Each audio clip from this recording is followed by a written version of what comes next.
ఆలోచించండి.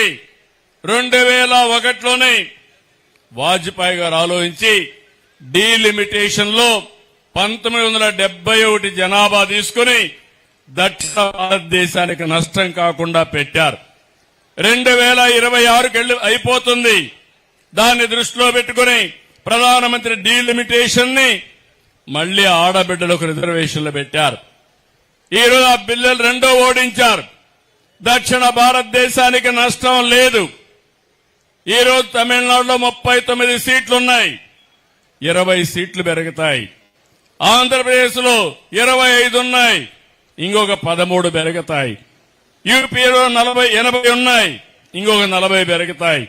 ఆ జిల్లాలో ఉండే, ఆ రాష్ట్రంలో ఉండే సీట్లు బట్టి 50% సీట్లు పెంచి అందులో 33% ఆడబిడ్డలకు రిజర్వేషన్లు చేశారు.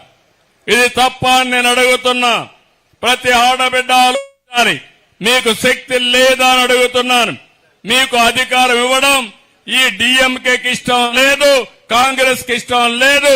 మీకు అధికారం ఇవ్వబోయేది, ఇచ్చేది భవిష్యత్తులో ఎన్డీఏ నుంచి మరొక్కసారి మీ అందరికీ విజ్ఞప్తి చేస్తున్నా.